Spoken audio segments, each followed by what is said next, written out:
जय हिंद दोस्तों, आप सभी का हमारे चैनल में स्वागत और अभिनंदन है। दोस्तों, आप जहां भी होंगे मस्त होंगे, अपना और अपने घर वालों का ख्याल रख रहे होंगे। दोस्तों, मंजिल ने हौसलों से कहा, मंजिल ने हौसलों से कहा, तेरे बस की बात नहीं। हौसलों ने मंजिल की आंखों में आंखें डाल के कहा, चल झूठी तेरी इतनी औकात नहीं। दोस्तों, मंजिल की इतनी औकात नहीं है कि हम लोगों को रोक पाए। इस बार हम लोग का कारवां निकल चुका है, तो जब तक नहीं रुकेगा तब तक हम लोग अपने लक्ष्य को प्राप्त न कर लिया है। दोस्तों, रुकना नहीं है, डटे रहना। दोस्तों, बस आपका साथ रहे और हमारा साथ रहे। दोस्तों, दोनों लोग का जब साथ मिल जाएगा तो बड़े से बड़े जो है हम लोग अच्छे से अच्छे जो है नौकरी को हम लोग क्रैक कर सकते हैं। लेकिन दोस्तों, कब? जब आप शुरू से अंत तक हमारा वीडियो देखेंगे। यहाँ से आपका सारे क्वेश्चन हम क्लियर करवा देंगे। दोस्तों, आज हम लोग का बहुत ही शानदार टॉपिक लेकर आए हैं। संविधान का बहुत लोगों का डिमांड आ रहा था, तो आज संविधान का बहुत ही शानदार टॉपिक लेकर आए हैं, यानी राष्ट्रपति से संबंधित। आज के बाद राष्ट्रपति से जितने भी क्वेश्चन आएंगे, आपके आगे सारे क्वेश्चन क्या हो जाएंगे, सारे लोग फेल हो जाएंगे। मतलब बहुत ही अच्छा कॉन्सेप्ट बताने जा रहे हैं। अभी हम डिटेल इसके बारे में बताएंगे, लेकिन लास्ट में आप लोगों को 2 मिनट के अंदर हम सारे अनुच्छेद याद करवा देंगे। लेकिन आइए दोस्तों, देखिए संविधान सबसे जरूरी होता है। अगर आप अनुच्छेदों को ही पकड़ेंगे, अगर वहां से आप अगर आप सही कॉन्सेप्ट क्लियर करते हैं, तो आपको सारे माइंड में सेट हो जाएंगे। चलिए आते हैं दोस्तों कि राष्ट्रपति में जितने भी राष्ट्रपति के संवैधानिक मतलब अनुच्छेद हैं या पद हैं, आइए वहां से हम लोग देखा जाए। सबसे पहले देखेंगे, अगर राष्ट्रपति की बात करें तो अनुच्छेद 52 से स्टार्ट होता है और हम लोग जितने भी राष्ट्रपति संबंधित अनुच्छेद हैं, आइए हम लोग क्लियर किया जाए। तो सबसे पहले देखेंगे अनुच्छेद 52 में क्या बताया गया। अनुच्छेद 52 में क्या बताया गया है? पद के बारे में बताया गया। क्या कि राष्ट्रपति का क्या होगा? एक पद होगा। अनुच्छेद 52 में कि राष्ट्रपति के पद का वर्णन किया गया है। क्लियर है?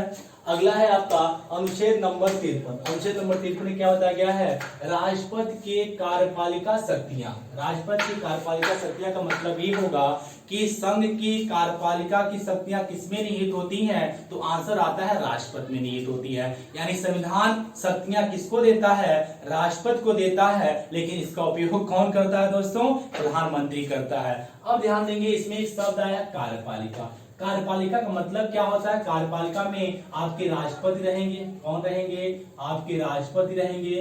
राष्ट्रपति में फिर क्या रहेंगे? आपके उपराष्ट्रपति रहेंगे। उपराष्ट्रपति रहेंगे। फिर इसके बाद आपके रहेंगे इसमें प्रधानमंत्री रहेंगे। फिर आपके क्या होंगे? मंत्री परिषद रहेंगी। मंत्री परिषद। दोस्तों, इस पॉइंट को जानते रहिए आप लोग। ठीक है? कार्यपालिका में यानी सेंट्रल में कार्यपालिका है तो राष्ट्रपति होंगे, उपराष्ट्रपति होंगे, प्रधानमंत्री होंगे और मंत्री परिषद, ये कार्यपालिका होती है। क्लियर? आई होप क्लियर हो रहा होगा दोस्तों। अगर क्लियर हो रहा है तो जितने लोग लाइक नहीं किए दोस्तों, तो लाइक कर दीजिए और अपने दोस्तों में शेयर कर दीजिए। तो ठीक है ना? चलिए, ये हो गया आपका कार्यपालिका। क्लियर? अब आगे आते हैं हम लोग। इसके बाद आता है आपका अनुच्छेद नंबर 54। अनुच्छेद नंबर 54 में क्या है? बताया गया निर्वाचक मंडल। क्या है? निर्वाचक मंडल का वर्णन किया गया है। इसका मतलब क्या है कि राष्ट्रपति के चुनाव में कौन कौन भाग लेता है। क्लियर? सबसे पहले ध्यान देंगे कि राष्ट्रपति का चुनाव कैसे होता है। वह कैसे होता है? अप्रत्यक्ष रूप से। कैसे होता है? अप्रत्यक्ष। इसका मतलब क्या होता है? जो जनरली जो चुनाव होता है, जो चुनाव आपके होते हैं वह 2 प्रकार के होते हैं। एक होता है आपका प्रत्यक्ष और एक होता है आपका अप्रत्यक्ष। अप्रत्यक्ष इसका मतलब क्या है कि प्रत्यक्ष मतलब कि जनता जिसको डायरेक्ट चुनती हो वो हो जाएगा प्रत्यक्ष। जैसे आप देखते हो जो सांसद का चुनाव होता है, सांसद हुआ और आपका क्या हो गया? विधायक हुआ। यानी क्या है? इनको जनता डायरेक्ट चुनती है तो इनका मतलब डायरेक्ट पद होता है। क्लियर? डायरेक्ट इनका चुनाव होता है। अब क्या है? अप्रत्यक्ष का मतलब देखते हैं जो राष्ट्रपति का चुनाव हो अप्रत्यक्ष रूप से होता है। मतलब इनके चुनाव में कौन भाग लेता है? सांसद और विधायक क्या लेते हैं? इस चुनाव में भाग लेते हैं। अप्रत्यक्ष का मतलब या सिंपल ऐसे कह सकते हैं कि जनता द्वारा चुने गए प्रतिनिधित्व यानी राष्ट्रपति के चुनाव में क्या करते हैं? भाग लेते हैं। आई होप क्लियर हो रहा होगा। ठीक है? ये होगा चुनाव की प्रक्रिया। तो अगर राष्ट्रपति का चुनाव कोई पूछे तो कैसे होता है, तो आप कहेंगे अप्रत्यक्ष रूप से होता है। क्लियर? अब आगे आते हैं, देखा जाए कि इनके चुनाव में कौन कौन भाग लेता है। तो ध्यान देंगे, सबसे पहला ध्यान देंगे इसके चुनाव में लोकसभा, उसके बाद हो जाएगा आपका राज्यसभा, उसका तीसरा हो जाएगा विधान सभा, और चौथा हो जाएगा आपका दिल्ली और पांडुचेरी। पांडुचेरी, अब इसका मतलब थोड़ा समझेंगे कि लोकसभा के निर्वाचित, यहाँ ध्यान, सबका मतलब क्या होता है, सब होंगे निर्वाचित। क्या होंगे, निर्वाचित। इस पॉइंट को आप लोग समझने की कोशिश कीजिए कि लोकसभा में क्या होते हैं, लोकसभा, राज्यसभा, विधानसभा और दिल्ली और पांडुचेरी, इन सब क्या है, निर्वाचित सदस्य, मनोनीत सदस्य नहीं। आपको पता है कि लोकसभा में निर्वाचित सदस्य, यानी कहने का मतलब है निर्वाचित भी रहते हैं और मनोनीत भी रहते हैं। यानी देखते हैं कि लोकसभा में 2 लोगों को राष्ट्रपति मनोनीत करता है और राज्यसभा में क्या 12 लोगों को मनोनीत करता है, लेकिन राष्ट्रपति के चुनाव में मनोनीत भाग नहीं लेते हैं, सिर्फ निर्वाचित भाग लेते हैं। क्लियर, आई होप क्लियर हो रहा होगा। सिर्फ निर्वाचित की बात कर रहा हूं, मतलब जो लोग चुने गए हैं, जिनके द्वारा मतदान किया गया है, कह सकते हैं। तो लोकसभा के निर्वाचित सदस्य, राज्यसभा के निर्वाचित सदस्य, और हर एक राज्य में विधानसभा होती है, यानी राज्यसभा की, विधानसभा के निर्वाचित सदस्य, और 2 आपके ऐसे केंद्र शासित प्रदेश हैं, दिल्ली और पांडुचेरी। क्लियर, यहाँ पे ही सिर्फ क्या है, विधानसभा है और बाकी राज्यों में नहीं है। तो यहाँ से भी क्या होंगे, आपके निर्वाचित सदस्य होंगे। होप क्या होगा, आई होप क्लियर हो रहा होगा। क्लियर, ये सब क्या हो जाएंगे, आपके निर्वाचित सदस्य इसमें भाग लेते हैं। ठीक है ना। चलिए अब आगे इसके आते हैं, तो इसको आप लोग क्लियर हो रहा होगा। तो यहाँ जाने हम लोग इसके चुनाव में कौन कौन भाग लेते हैं, यहाँ 4 प्रकार के लोग इसके चुनाव में क्या लेते हैं, भाग लेते हैं। एक पॉइंट बहुत ही शानदार, इसको भी जानते रहेंगे आप लोग। क्या जानते रहेंगे कि क्वेश्चन कई बार पूछा गया है कि ये जो दिल्ली और पांडुचेरी को शामिल किया गया है, ठीक है, कि देखना राष्ट्रपति चुनाव में ये दिल्ली और क्या है, दिल्ली और पांडुचेरी, पांडिचेरी भाग ले रहे हैं। तो 21 संविधान संशोधन द्वारा इसको लाया गया है, इसको भी जानते रहेंगे। तो 17 यानी 17वां संविधान संशोधन 1992 के द्वारा इसको जोड़ा गया है। इस पॉइंट को जानते रहिएगा कि जो दिल्ली और पांडुचेरी की विधानसभा की क्या निर्वाचित सदस्य भाग ले रहे हैं राष्ट्रपति के चुनाव में, तो किस संविधान संशोधन द्वारा, 17वां संविधान संशोधन 1992 के द्वारा जो है इसको जोड़ा गया है। दोस्तों बहुत इंपॉर्टेंट है, बहुत बार पूछा गया है। क्लियर, चलिए अब आते हैं हम लोग अगला पॉइंट पे। ठीक है ना। चलिए अगर पसंद आ रहा है दोस्तों, अगर मेहनत हमारी दिखाई दे रही है, तो जो लोग लाइक नहीं किए हैं प्लीज लाइक कर दीजिए। ठीक ना। चलिए अगला है अनुच्छेद नंबर 55। देखिए अभी आपको हम डिटेल बता रहे हैं, ठीक ना। अगर इतना पढ़ लेंगे राष्ट्रपति से आपसे कोई पंगा नहीं ले पाएगा, सारे क्वेश्चन आपके फंस जाएंगे यहाँ से। ठीक है ना। अब आते हैं निर्वाचन पद्धति। इसका मतलब कि राष्ट्रपति का जो चुनाव होता है वह कैसे होता है, उनका तरीका क्या होता है, इसमें बताया गया है। अगर हम बात करें निर्वाचन पद्धति का, तो इसका क्या हो जाता है, नोट कर लेंगे, समान आनुपातिक समान आनुपातिक क्या हो जाएगा आपका, समान आनुपातिक प्रतिनिधित्व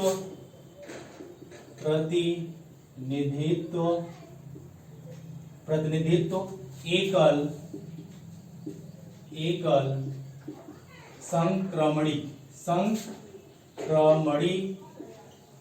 संक्रमणी पद्धति द्वारा। ध्यान देंगे, इसको पॉइंट को समझेंगे। क्या हो जाएगा कि राष्ट्रपति का जो चुनाव होता है वो किसके द्वारा होता है, समान आनुपातिक प्रतिनिधित्व एकल संक्रमणिक पद्धति द्वारा होगा। कुछ लोगों को समझ में नहीं आ रहा होगा दोस्तों, इसका मतलब क्या होता है कि राष्ट्रपति के चुनाव में समान अनुपात, ध्यान देंगे, यानी इनमें जो दिया जाता है, जो इनका चुनाव होता है, इसमें जो होता है कि मतगणना नहीं होती है, यानी हर एक वोट की क्या मत वैल्यू होती है, यानी मत मूल्य निकाला जाता है। कैसे, जैसे समझिएगा सिंपल भाषा में, सरली पर देखिएगा कि इनका जो चुनाव होता है वह क्या ईवीएम से नहीं होता है, क्या होता है, मत पत्र होता है। क्या होता है, मत पत्र होता है। ध्यान देंगे, मत पत्र होता है, यह ऐसा एक रहेगा। और आपको पता है इनके चुनाव में कौन भाग लेगा, सांसद लेंगे या तो विधायक लेंगे। तो एक होता है आपका ये जो पत्र होता है, एक लाल रंग का होता है और एक आपका हरा रंग का होता है। लाल रंग किसके लिए होता है, सांसद होंगे, ठीक ना, सांसद के लिए होता है। जो हरा रंग होता है वह किसके लिए होता है, विधायक के लिए होता है। किसके लिए, विधायक के लिए होता है। ध्यान देते रहेंगे। तो जो आपका मत पत्र होता है वह 2 कलर का होता है, यानी जो लाल रंग का रहेगा वो सांसद देंगे और जो हरा रंग रहेगा वो विधायक के लिए होता है। अब इनका कैसे चुनाव होता है, ये कुछ लोगों को दिक्कत हो रही हो, आइए इसको हम लोग समझा जाए। अगर इसको आप देखेंगे तो कैसे होता है, जैसे देख लिया जाए कि एक ले लिया जाए, जैसे कि अभी प्रेजेंट टाइम में देखा जाए रामनाथ गोविंद है, रामनाथ गोविंद कोविंद, क्लियर। दूसरी कैंडिडेट कौन थी, मीरा कुमारी, यानी मीरा कुमार, ठीक ना। अब इनकी बात करें तो ध्यान देंगे इसमें क्या होता, मान लिया जाए ये दो कैंडिडेट हैं, एक आपको पता है कि एक आपके हो गए रामनाथ गोविंद और दूसरे हो गए मीरा कुमार। इसमें कैसे चुनाव होता है ध्यान से समझिएगा, बहुत लोग इसमें कंफ्यूजन होता है, आज के बाद उनको कंफ्यूजन कभी नहीं होगा। इनका चुनाव कैसे हो, जैसे मान लीजिए दो कैंडिडेट हैं इसमें राष्ट्रपति के चुनाव में, एक रामनाथ कोविंद है और एक आपके क्या है मीरा कुमारी है। इसमें क्या होता है, जो भी लोग आएंगे इसमें चुनाव करने के लिए यानी मत देने के लिए, ठीक ना, तो आप क्या होंगे, समान अनुपात यानी सबको वोट देंगे। क्या करेंगे, सबको वोट देंगे, मतलब रामनाथ गोविंद को भी वोट देंगे और मीरा कुमार को भी वोट देंगे। तो आप कहेंगे सर ये दोनों को वोट देंगे तो जीतेगा कौन, हाँ जी ये बात आ रही, जीतेगा कौन। आइए तो ध्यान देखिए कैसे इसमें जीत होती है कि मान लीजिए कोई व्यक्ति आता है, जैसे हम ही हैं, आ गए इनको वोट देने के लिए, तो इसमें हम क्या करेंगे, आएंगे तो हमको 2 वोट देना पड़ेगा, ठीक है, 2 वोट देना पड़ेगा, यानी यहाँ देख लेंगे, यानी 1 नंबर हो जाएगा 2, यानी हमको 2 वोट देना पड़ेगा, मतलब 2 लोग हैं तो 2 वोट देना पड़ेगा, अगर 3 लोग रहेंगे तो 3 वोट देना पड़ेगा, ऐसे वोट दिया जाता है, ठीक है। तो हम क्या करेंगे, रामनाथ को मान लिया हम चूज कर लेंगे इनको राष्ट्रपति बनना चाहिए, क्लियर। उसके बाद दूसरे नंबर पे हम देखें कि इसके बाद मीरा कुमारी को होना चाहिए, तो हम इनको यहाँ टिक करेंगे। अगर हम इनके सामने यहाँ कर देंगे तो यह क्या हो जाएगा, इनवैलिड माना जाएगा, मतलब वह वोट आपका खराब हो जाएगा। इसके नीचे नहीं देना है, मतलब दूसरे नंबर पे हम किसको चूज किए, मीरा कुमारी को चूज किए, ठीक है। ऐसे सब लोग आएंगे और वोट देते चले जाएंगे और लास्ट में देखेंगे कि सबसे ज्यादा यानी फर्स्ट प्रायोरिटी जिसको मिली रहेगी उसको क्या कर दिया जाता है, राष्ट्रपति का चुनाव, मतलब वह राष्ट्रपति के चुनाव में क्या हो जाता है, जीत जाता है। लेकिन इसके लिए भी बहुत सारी शर्तें हैं दोस्तों। एक शर्त देखते होंगे क्या कि आइए देखा जाए, ये तो चीज आई होप क्लियर हो गया होगा। अब देखा जाए कैसे मतमूल निकाला जाता है सांसद का और विधायक का। दोस्तों आइए इसको हम लोग देख लिया जाए, एक क्वेश्चन बहुत बार पूछा गया है। सबसे पहले आइए देखा जाए कि एक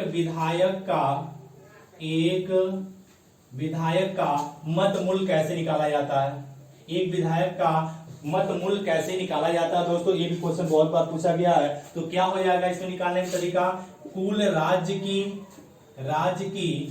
कुल जनसंख्या बटे, ठीक ना, राज्य की कुल जनसंख्या बटे हो जाएगा आपका राज्य विधानसभा, यानी विधानसभा के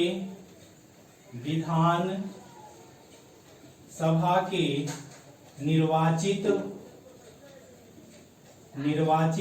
सदस्य, क्योंकि निर्वाचित रहेंगे, मनोनीत तो रहेंगे नहीं, गुणे क्या कर देंगे 1/1000, क्या कर देंगे 1/1000। बहुत इंपॉर्टेंट चीज बता रहे हैं, अगर एक विधायक का मतमूल निकालना रहे तो क्या करेंगे, राज्य की कुल जनसंख्या बटे राज्यसभा के निर्वाचित सदस्य। जैसे राज्य, जैसे उत्तर प्रदेश हुआ, यहाँ क्या विधानसभा है, यहाँ टोटल कितने सदस्य होंगे, अगर उत्तर प्रदेश की बात देखा जाए तो 403 है, 403 यहाँ निर्वाचित हो जाएंगे, गुणे क्या हो जाएंगे आपका 1/1000 तो ऐसे करेंगे तो एक विधायक का मतमूल निकल जाएगा, क्लियर। आते हैं अब दिखा जाए हम लोग सांसद का मतमूल कैसे निकाला जाता है, सांसद का मतमूल, ये इसको नोट करते जाइएगा आप लोग।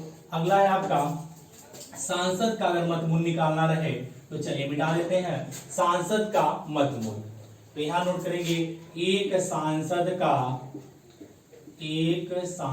का मतमूल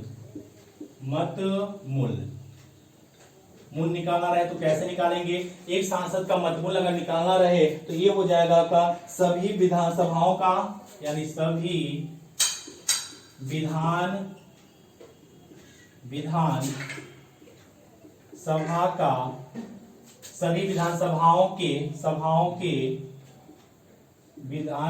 के निर्वाचित सदस्य,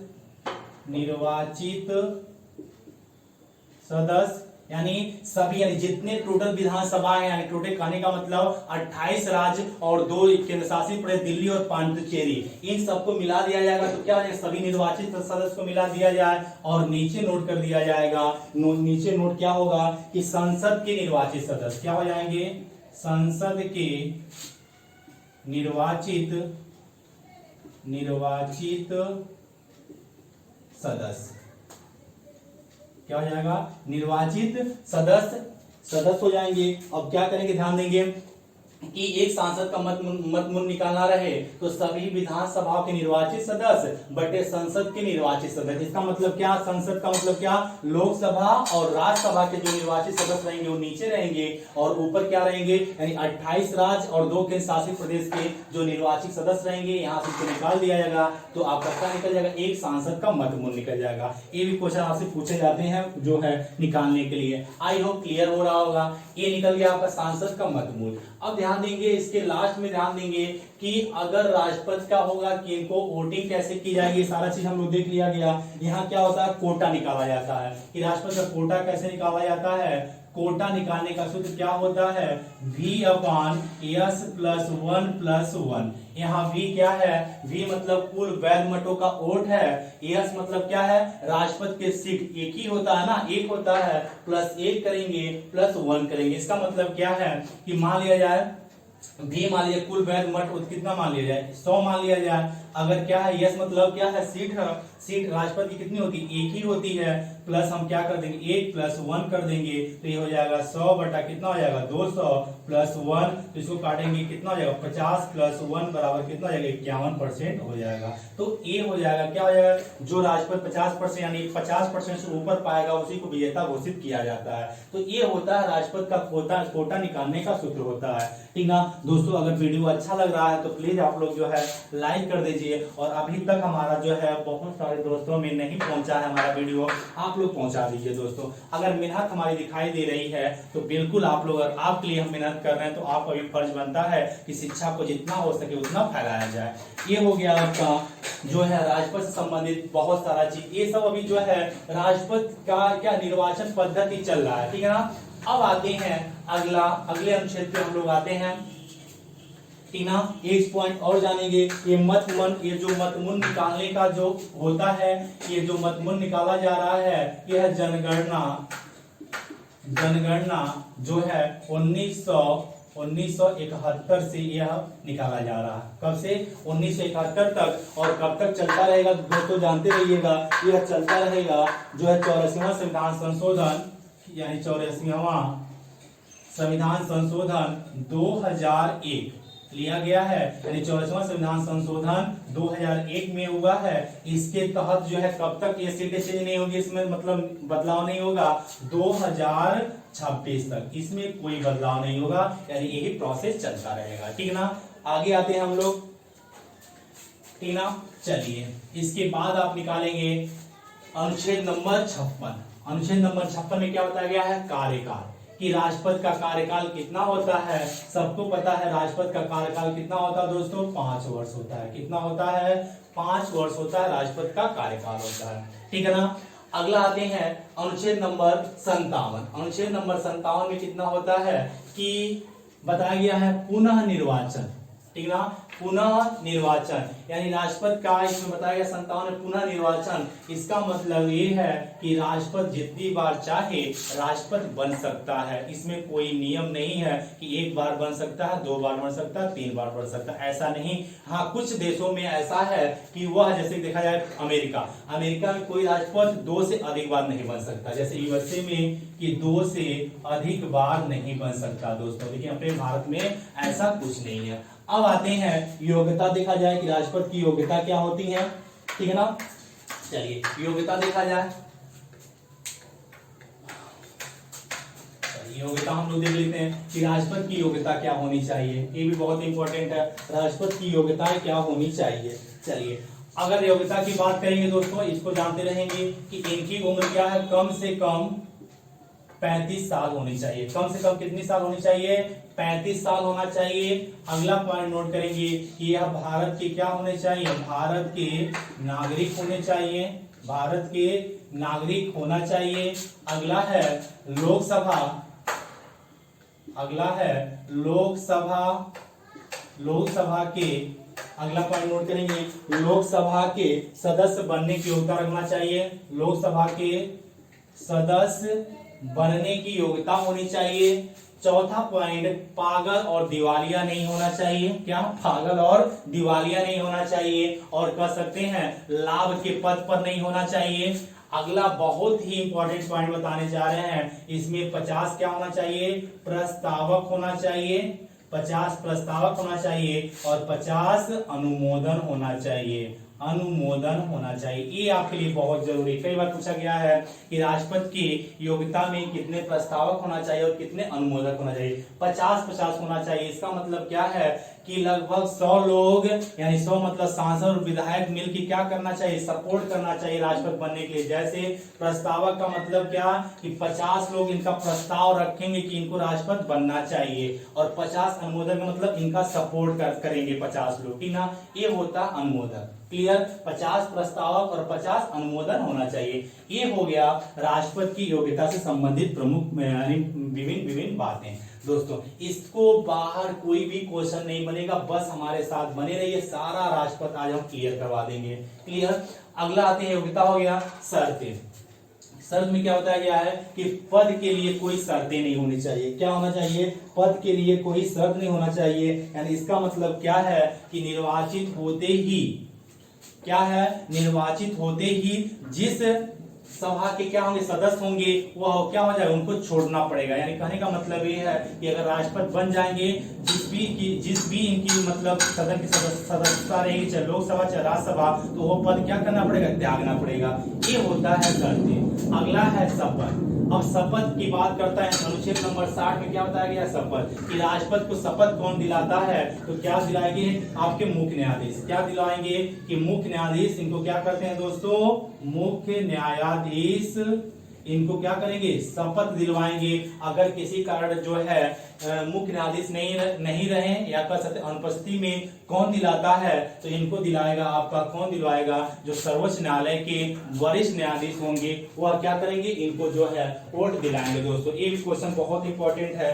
क्लियर, अगला आता है आपका महाभियोग। क्या है आपका, महाभियोग, कि अगला है अनुच्छेद नंबर 61 में क्या है, महाभियोग। यानी राष्ट्रपति कैसे हटाया जाता है, महाभियोग के द्वारा, ठीक ना, कैसे, महाभियोग के द्वारा। अब महाभियोग का मतलब क्या है कि अगर सही तरह से राष्ट्रपति क्या है, संविधान का मतलब संविधान को फॉलो नहीं कर रहे हैं, तो उनको हटाने का जो प्रोसेस यानी प्रक्रिया होती है, वह महाभियोग के द्वारा होती है। अब महाभियोग कैसे होता है दोस्तों, समझ लेंगे। अब महाभियोग जो है लाने के लिए हम किसी भी सदन में जा सकते हैं, चाहे लोकसभा चाहे राज्यसभा। जैसे हम मान लेते हैं एक सदन ले लेते हैं राज्यसभा यहाँ ले लेते हैं, तो यहाँ हम क्या करेंगे, पेश करेंगे महाभियोग। तो इसमें क्या होगा, राज्यसभा में ले जाने से पहले क्या करना पड़ेगा, कम से कम 25% का मतलब 1/4 जो सदस्य होंगे वह क्या करेंगे, लिखित रूप से नोटिस देंगे, किसको, राष्ट्रपति को, कि हम आपके प्रति क्या कर रहे हैं, महाभियोग लेकर आ रहे हैं। वह क्या करेंगे, जो है लिखित रूप से जो राष्ट्रपति को नोटिस देंगे। फिर क्या होगा, लेकिन यह 14 दिन पहले राष्ट्रपति को बताना पड़ेगा कि हम आपके प्रति क्या लेकर आ रहे हैं, महाभियोग लेकर आ रहे हैं। 14 दिन के बाद क्या होगा, अगर यह सही पाया गया तो क्या है, कार्रवाई आगे बढ़ेगी। अगर यहाँ से 2/3 बहुमत से यह पारित हो जाता है, यहाँ से अगर 2/3 बहुमत से पारित हो जाएगा कि हाँ राष्ट्रपति को मतलब सही रूप से संविधान को फॉलो नहीं कर रहे हैं, तो फिर कहाँ जाएगा, यह चला जाएगा यहाँ पे आपका लोकसभा में चला आएगा। यहाँ पे आते ही क्या होगा, या तो लोकसभा स्वयं मतलब क्या करेगी, इसको क्लियर करेगी कि हाँ यह महाभियोग जो लेकर आया गया है सही है कि गलत, या तो स्वयं जांच करेगी लोकसभा, या क्या करेगी, सर्वोच्च न्यायालय इसकी जांच करेगी। चाहे लोकसभा जांच करे या कह सकते हैं सर्वोच्च न्यायालय इसकी जांच करती है। जांच करने के बाद अगर सही पाया गया, अगर यहाँ से 2/3 बहुमत से क्या हो जाता है, बहुमत से अगर पारित हो जाता है, तो राष्ट्रपति को क्या कर दिया जाएगा, यानी पद से हटा दिया जाएगा। क्लियर हो रहा होगा, ठीक ना। यह होता है महाभियोग की प्रक्रिया होती है। ऐसा अभी अपने देश में नहीं हुआ है, मतलब एक भी राष्ट्रपति को महाभियोग के द्वारा हटाया नहीं गया है, ठीक है। चलिए आगे आते हैं, तो हो गया महाभियोग। अगला है आपका अनुच्छेद नंबर 62। अनुच्छेद नंबर 62 में क्या है, पद रिक्त। यहाँ ध्यान देंगे, जब भी पद रिक्त रहेगा राष्ट्रपति का तो 6 माह के अंदर ही क्या हो जाना चाहिए, निर्वाचित हो जाना चाहिए, मतलब चुनाव हो जाना चाहिए। ये अनुच्छेद नंबर 62 में है। अनुच्छेद नंबर 71 में क्या है, सुप्रीम कोर्ट। इसका मतलब समझेंगे कि अनुच्छेद नंबर 71 में क्या कहता है कि अगर राष्ट्रपति और उपराष्ट्रपति से संबंधित चुनाव के जो भी विवाद होंगे उनका निपटारा कौन करेगा, सुप्रीम कोर्ट करेगा। दोस्तों बहुत इंपॉर्टेंट है। अनुच्छेद नंबर 72 में क्या है, क्षमादान, यानी राष्ट्रपति को क्या है, क्षमादान की क्या है, शक्ति प्राप्त है, वह चाहे किसी को भी क्या कर सकता है, क्षमादान कर सकता है। दोस्तों ये हो गया यानी राष्ट्रपति से संबंधित क्या है, महत्वपूर्ण अनुच्छेद। आइए एक बार रिवीजन कर लेते हैं। अनुच्छेद नंबर 52 में क्या है, राष्ट्रपति के पद का वर्णन है। 53 में क्या है, आपके कार्यपालिका शक्तियां है। 54 में क्या है, निर्वाचक मंडल है। 55 में क्या है, निर्वाचन पद्धति है। अनुच्छेद नंबर 56 में क्या बताया गया, कार्यकाल बताया गया है। 57 में पुनः निर्वाचन बताया गया है। अनुच्छेद नंबर 58 में क्या है, योग्यता बताई गई है।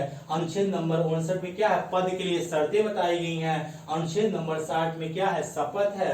और अनुच्छेद नंबर 61 में क्या है, महाभियोग है। अनुच्छेद नंबर 62 में क्या है, पद रिक्त होने की स्थिति में है। और अनुच्छेद नंबर 71 में क्या है, सुप्रीम कोर्ट है, यानी कह सकते हैं राष्ट्रपति उपराष्ट्रपति का जो चुनाव का विवाद होगा कौन सॉल्व करेगा, सुप्रीम कोर्ट। और अनुच्छेद नंबर 72 क्या है, क्षमादान है। दोस्तों अगर 1 से 2 बार आप वीडियो देख लेंगे तो आप पूरा क्या हो जाएगा, आपके राष्ट्रपति संबंधित सारे अनुच्छेद क्लियर हो जाएंगे। दोस्तों फिर अगला वीडियो हम नेक्स्ट वीडियो में लेकर आएंगे। दोस्तों चलिए आज के लिए इतना ही। जय हिंद, जय भारत।